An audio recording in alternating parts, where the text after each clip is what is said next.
Celebrating 25 years of impactful journalism here at Multimedia. This is News Today. Coming up, a free 3-month water supply for entire country to cost government over 200 million Ghana cedis. Approximately, government will be spending a whopping figure.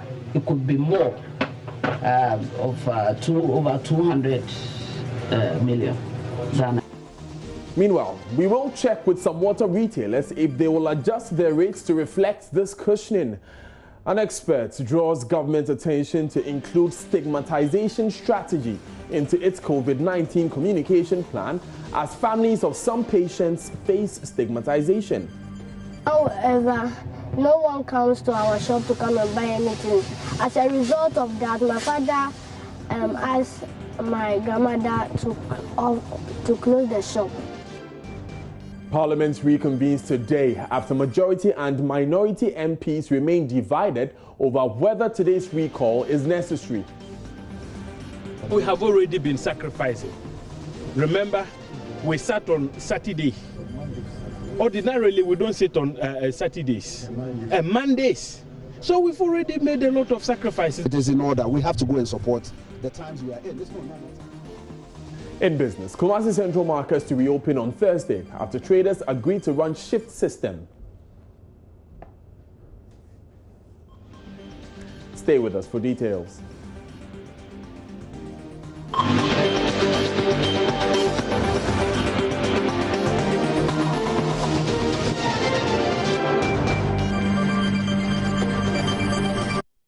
In our first story, slum dwellers at Old Fadiman, who were affected by Tuesday's dawn fire outbreak, are asking government and the public to assist them with some relief items. A day after the inferno, the affected residents say they are grappling to survive. Due to the destruction of their properties, some say they were forced to sleep in the open, whilst others keep loitering throughout the night. Some of the victims alleged neither NATMO nor city authorities have come to their aid.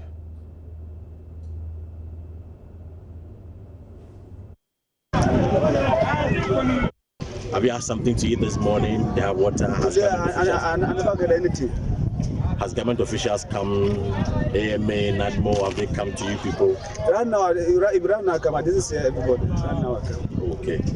But what did you, what are the properties that you lost in the fire? I lost my pallets, wooden pallets. Okay. My wife will be wooden pallets. Oh, okay. They just pack if they bring container empty, those days, and then they go remove and sell for me. That will bring here to sell. So how about, did you have a house here as well? Yeah, house room here. You have room here? Yeah. Was it affected? Yeah, all bad. All bad? Yeah, all bad. I see. So what will be your appeal to government, NATMO? What kind of assistance do you want from them now? I want to help me because they remove the pallet that they send, they remove text for me. So I want to help me more to get something start work again. All my things, even with single ones, if I don't get the pallet, the wooden pallet. I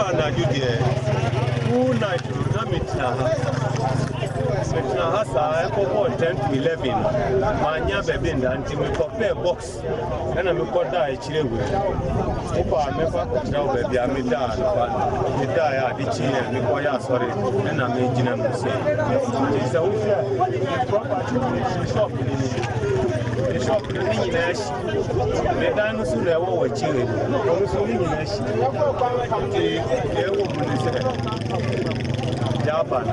Na aban for Abramodiane, Omabramusio. Fitting at the end of the year, young who will be our audience, bread. Young who will be our audience for Brian, apart from Sia, Michina Hamika side. Let's go for our mother and on my baby side, and on my pure water, 50 bucks a mile, and then apart from Manu Yamushi. Now 2 o'clock in the dinner starting here, we don't be Midday and Nadana almost at the day look at the camel. Today better and that bus. At 2 o'clock, Nadana Jihana, the Masoya, and Tina, I'm 14 Tina, Ganopura, Medano. Now, away from that story, the Minister for Water Resources and Sanitation says government is expected to spend an estimated 200 million Ghana cedis to absorb the cost of water supply for the next 3 months. This follows the President's announcement Sunday that it will absorb the cost of water. The Sector Minister Cecilia Abnat-Dapaah spoke a while ago on the Super Morning Show on Joy FM. The numbers have been submitted to the Finance Minister, but approximately government will be spending a whopping figure. It could be more of over 200 million Ghana cedis. 200 million Ghana cedis. Yes. How is this 200 million Ghana cedis, which is adding to previous debt, going to be funded? Like I said, I didn't want to talk about it because the Finance Minister is now going through the figures. So, but because we haven't cleared that yet, at the appropriate time, we can send you the information. So will this be a part of the relief package? You know, it is. Okay. Clearly, it is a relief to Ghanaians. Okay, and so this is going to come out of the costs that government is bearing because of COVID-19? I should think so. And it's not going to be from your budget line as a ministry? No. Nobody anticipated in this world that this day, 8th April 2020, will all be battling with this particular unwanted visitor. Meanwhile, Cecilia Dapaah says some call centers have been established to receive complaints and help with effective distribution of water. We have also put out numbers for people to call the call center of Ghana Water Company. So if you will permit me, I'll read them out. They've sent them round the press houses. I've asked them to publish them in the newspapers so I can read some of them out. Yes. For Ghana Water, the call center numbers are 0555-123-393. Again, 0555-123-393. The second number is 0555-155-524. Again, 0555-155-524. The third number is 020-7385-087. I repeat, 020-7385-087. The second number for the 020 series is 020-7385-088. Then we have the same number repeated, ending with 89 and 90. So I hope customers will take these down. We will also keep on bringing them out from time to time to make sure we all have these numbers. And like we said, we are also appealing to all of us not to tamper with the pipelines and infrastructure of Ghana Water Company Limited. Now, hand washing is one of the cheapest, most effective things you can do to protect yourself against coronavirus, as well as many other infectious diseases. Yet, for the people of Akisimasu, a community under the Tishman South municipality of the Bono East region, even this most basic of steps is simply out of reach. This is because the community lacks potable water. Anna Sabit was in this community and filed this report. To the people of Akisimasi, a community under the Tishman South municipality of the Bono East region, having access to portable source of drinking water is their biggest challenge. This borehole here is the only source of drinking water. One has to spend between an hour to 2 hours to get a pan full of water. And so, in this era where health experts are advising that we wash our hands regularly with soap and running water, how are the people here observing this simple health directive? Speaking with the people to find out more about how they are coping with the situation. Having access to drinking water is difficult for us. When we get here by 6 a.m., we may leave by 6 p.m. So how do we use the small water we have meant for drinking in washing our hands? The community is populated too, and we have just one water source. We spend several hours here before getting water. There is another source down there which is untreated, and that is a health challenge to use. Assembly member for the area, Mr. Julius Ike, has been speaking to us on what could happen should there be an outbreak of the COVID-19 pandemic here. So the population is too high for us. We will just join a queue. Now they are saying we shouldn't gather more than 25. But we can gather here more than 25 because water is a life. So we are all fighting for. So we are facing that challenge. With hand washing being one of the surest ways one could stay away from the coronavirus, how are the people here observing this directive? They say we should wash our hands regularly. But now we are facing water problem. So it's a challenge to us. For us to get some more to drink, we say we should wash our hands. We are praying government should come and help us for us to get enough water to drink. If not, we are suffering here. We can't follow all the process. Julius Dickem tells me that the community will be at a higher risk in case there is an outbreak. If in case we are praying, God shouldn't bring coronavirus here. But when we get coronavirus here, there's probability that it will spread faster. The people here, however, have an appeal to authorities. They say they need an alternative source of drinking water need hand washing kits. We need some hand washing kits here, so we wash our hands before fetching. How do we do this without the kits? So we call on government to support us.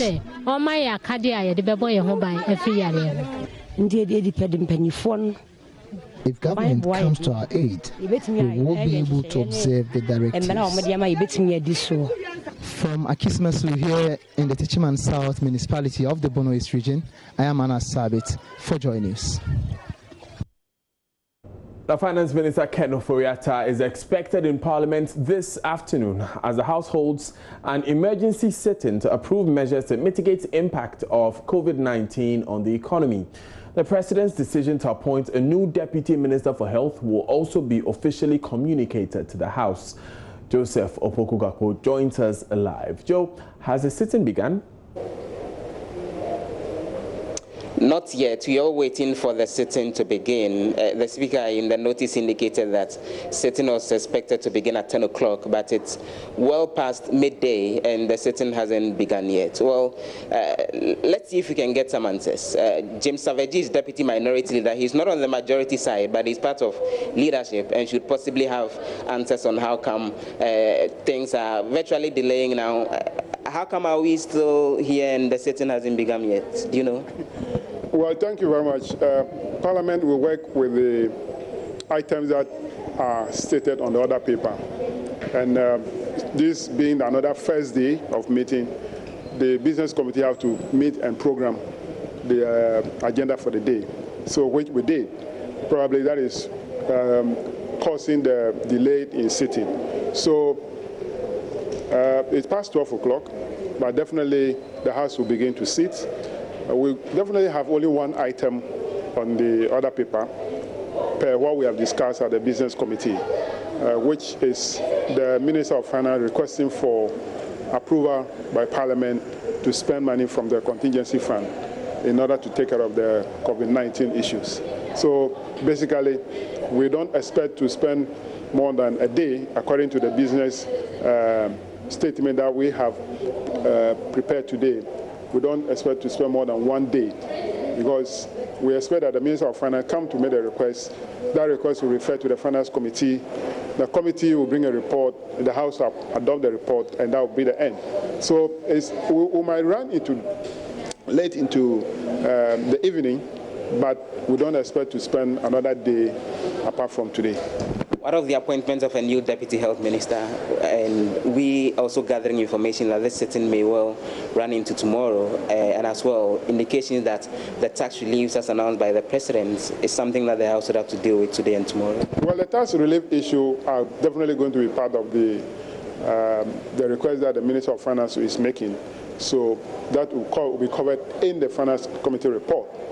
We do not expect that there will be new bills to be introduced by the Finance Minister to cover that. On the issue about the appointment or nomination of one of our colleagues for Deputy Minister position, we also expect that that communication will be made by the Speaker to the House. And that request will definitely be referred to the Appointment Committee. The Appointment Committee also have their rules to go about it. So we don't expect that they will meet today, because definitely they might take that decision at their pre-meeting whether how long do they invite memoranda from the public. Usually it used to be 2 weeks memoranda, or if they want to fast track it, maybe a week memoranda from the public. And that is what will definitely happen. So we do not expect that they want to meet today and vet the member today and bring a report today or a report tomorrow for us to adopt. So what we discussed at a business committee meeting is basically a one-day sitting. We do not extend it to tomorrow. Many thanks there. Daniel, James Aveji is Deputy Minority Leader. Back to you. Thank you very much, Joseph, for updating us. Now, still in Parliament, Deputy Defense Minister Major Retired Derek Odro is urging the media to desist from reporting on excesses of security operatives engaged in the enforcement of the COVID-19 lockdown. He says excesses of the security operatives have been minor and should not overshadow the successes of the enforcement. There have been concerns of security operatives allegedly brutalizing civilians, but Major Odro says it is better for a soldier to brush your face with a cane, unquote, than for people to die from coronavirus. He, however, assures incidents of excesses will be investigated. We don't have to spend time, energy and resources giving publicity to recalcitrant part of the population. Why? All those who are involved in making sure that the disease that doesn't spread are doing so in our interest.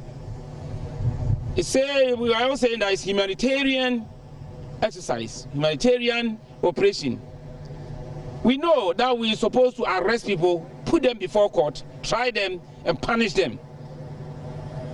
Those who have disobeyed the law. But we say it's a humanitarian exercise, and therefore we want to pray it softly, softly.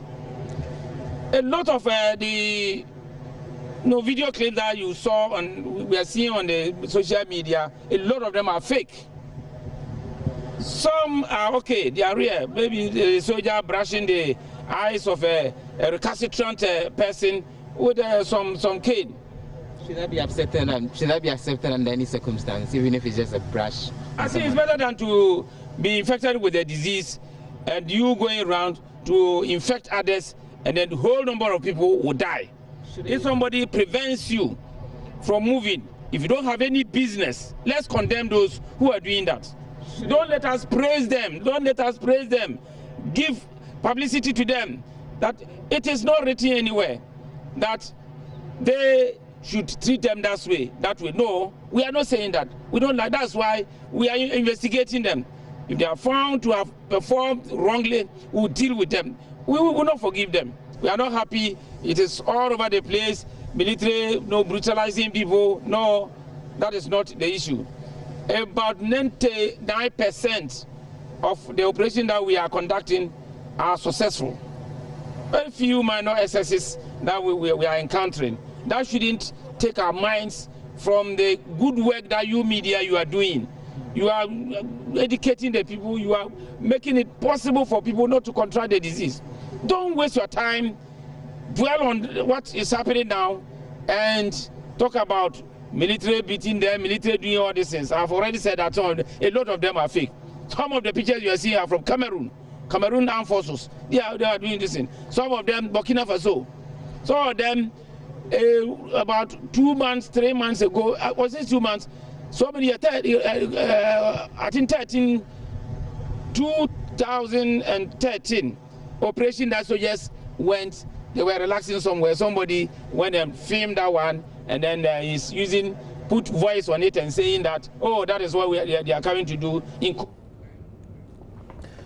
Now, despite the Upper East region recording its first COVID-19 cases last Friday, residents in the region's capital, Bogata, generally appear not to be taking any precautions to protect themselves against the disease. A visit by Joy News to the Bogata Central Market on Sunday revealed that many residents who visited the market did not wear any personal protective equipment, although those of them who spoke to Joy News, said they were fully aware a coronavirus case had been recorded in the town.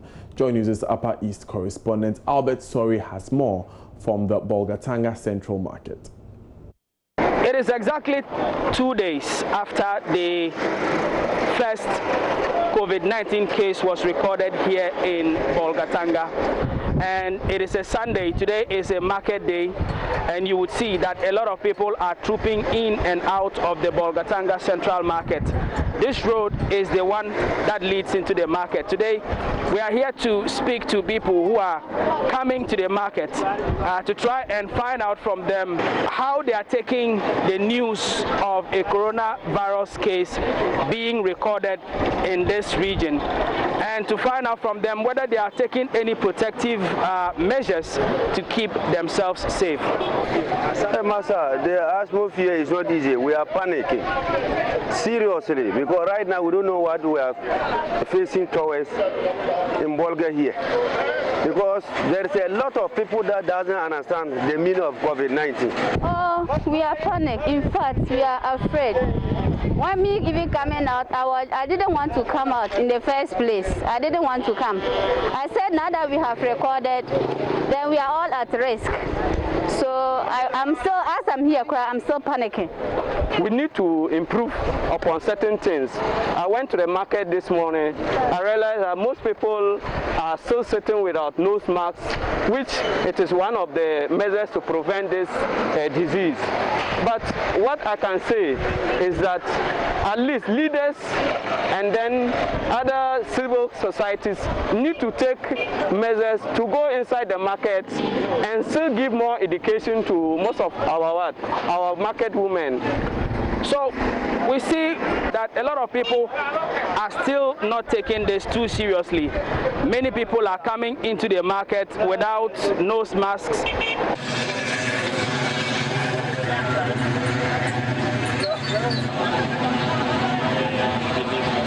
We have the tricycle operators, or the can-do drivers, as we popularly call them here in Bogata, loading passengers the normal way. There is no social distancing whatsoever in the manner in which they load their passengers. And then inside the market itself, you still have normal overcrowding. You are not seeing anything different, and people are just going about their normal business without any protection at all. Yes, actually I'm a can-do driver, but we are still hammering on the point. We didn't take it serious. We didn't care. To be sincere, I will not lie to you because I'm a can-do driver. We didn't take it serious. We still need some education. They normally pick 5 people, but this I'm coming from home with them. We all live in the same house, so we decided to pick one, and then we all go together. You don't. Some relatives of people currently receiving treatments for COVID-19 have told Joy News about the stigmatization they are having to endure in recent weeks. According to them, the derision from especially people they regard as friends and even family has become unbearable. Joy News' Justice Bedu in this report tells the story of how COVID-19 has transformed friends into foes. They started telling the people who ride the motorbikes to go and spread the news. This child has asked me to hide his identity. He says he's been through hell, and even though he looks scared, he wants the world to know his story. Hopefully, that changes something. You don't know that you have gotten some, so you will not be talking about people soon. I'll call him Oko. Oko's father is one of the people who are currently receiving treatment for coronavirus. Since his father was taken to hospital, he himself and others in his home have tested negative. But that has not spared him scorn from people who used to be friendly neighbors. Now, no one comes to our shop to come and buy anything. As a result of that, my father asked my grandmother to close the shop. If people see that one of the people in this house has gone out, they'll even run away, or sometimes they'll be watching you, or sometimes they'll be mocking you. These two sisters have also invited me into their home to tell me their story. They too have a brother receiving treatment for COVID-19. The attacks they faced has forced them to shut their food vending business. They've asked the 4 workers they work with to go home, and they've also stopped going to the market because since the rumor went out, everyone who meets them runs away. The way they are treating us, it's as if we are the ones with the disease. We need to be tough to go through this. The whole town has been told not to come close to us. They do not even buy from us again.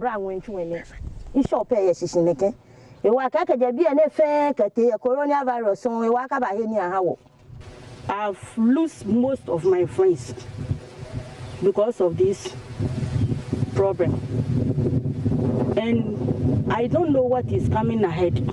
Whether if school reopen, I'll work or not, I don't know. From far away, somewhere in Europe, this woman too reached out with a familiar story. Someone has been around the community and then the neighboring community to tell them that we've all contracted the virus. So Her family back in Ghana has been through the same trauma, and even outside the borders of Ghana, she feels the heat too.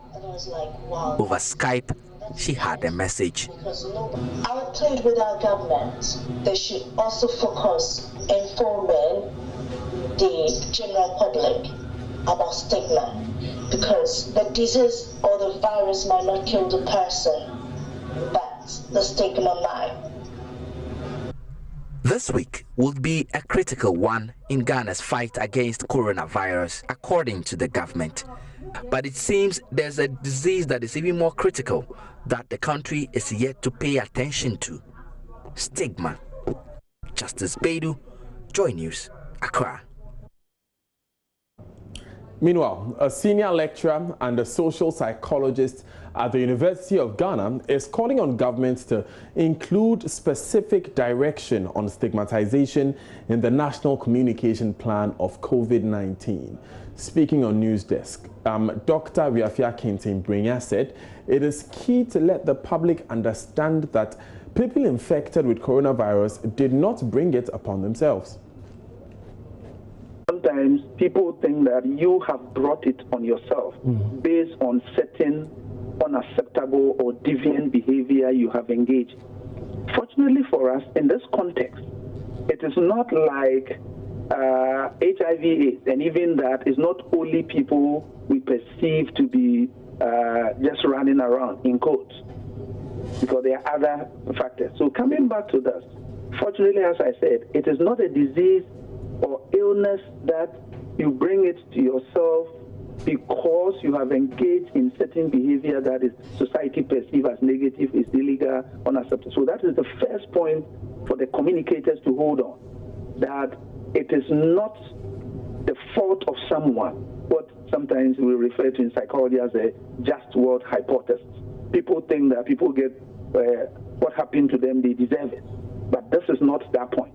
So we need to hit that strongly, that is a illness or a virus that no one has control over. So accidentally, you can have it through no fault of yours. That is one.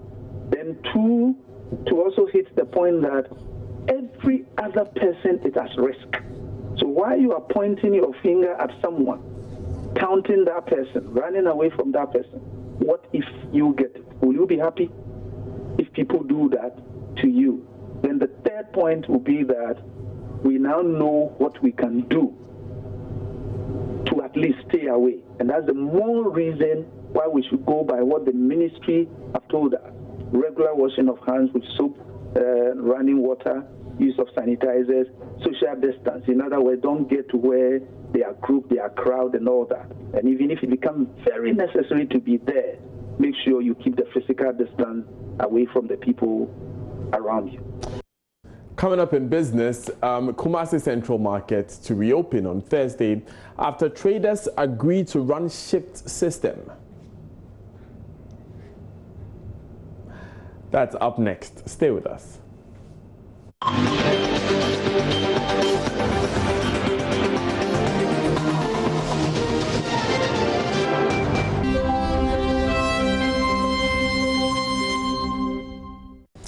Hi, good afternoon. Welcome to Business. My name is Darryl Kwao. The Kumasi Central Market will open for trade on Thursday after traders agreed with city authorities on a shift system. This is to ensure traders at the market observe social distancing directed by government. It was agreed after leadership of the 67 trade associations of the market met with the KMA leadership on Tuesday in a wake of the coronavirus pandemic. Prince Apia has more in this report. The total number of traders that do business at the Kumasi Central Market on a daily, officials say, are 5,825. The market was closed to business because traders didn't keep the market clean and observe the social distancing directive. It was 8 a.m. when the security came here and asked us to distance ourselves because we were selling too close to each other. So there was this lady who started exchanging. With them. So they sacked all of us. The red tape about the boha. You are not allowed. Until the 14 days will be a fee. After Tuesday's meeting between the leadership of the Traders Association, the KMA 11-member steering committee, and the Metro Security Council, traders will be divided into 3 groups and assigned colors: red, gold, and green, which means only about 1,950 traders dealing in all assorted commodities will be allowed to trade on each day. A unique identification card designed in the colors red, gold, and green will be given to the traders on Wednesday today for a smooth execution of the rotation system, without which traders cannot trade. In the face of the coronavirus threats, this initiative is expected to allow spaces within the market as the traders operate, as they observe the social distancing directive. Today, the market will be open for the leaders to formalize all the arrangements pertaining to the shift system. Then on Thursday, 9th April, the market is expected to be open for business. Meanwhile, to ensure things go as planned, the Metro Security Council will collaborate with the traders to ensure that the traders comply with these agreements. KMA officials say if the traders defy these protocols, the market will be closed indefinitely this time. Prince Apia reporting. Well, Ghana's fisheries sector cannot be left out when it comes to the impact of the coronavirus. Fisherfolk are calling for some protection against the virus as they go about their activities. To this end, major distributors of fishing nets in Ghana, CCT Group Limited, have donated 50,000 cedis to the COVID fund, as well as about 100 Veronica buckets. There's more in this report. The impact of the coronavirus on businesses world over is dire, with effects leading to massive layoffs and closure of companies. In these uncertain times, businesses are turning their attention from profits to social development and mobilization of funds and all available resources to fight the virus. Because of this, major distributors of fishing gears in Ghana, CCT Group Limited, have donated 50,000 cedis to the COVID Trust and also 10,000 cedis worth of Veronica buckets and bowls for the fishing community. Here's Director of Operations, Nana Ajinim Boateng. With the lockdown, we are getting a lot of calls from the fisher folks asking for materials. How can they get supplies to enable them patronize or be effective in their work? These are some of the challenges we are facing, and due to the lockdown also, we are getting calls from other members of the chamber with regards to how it is creating a lot of difficulty for their business. And I believe that these are not normal times, as has been repeated by the president. Receiving the items, Information Minister Kojo Oppong Nkrumah commended the efforts of the company.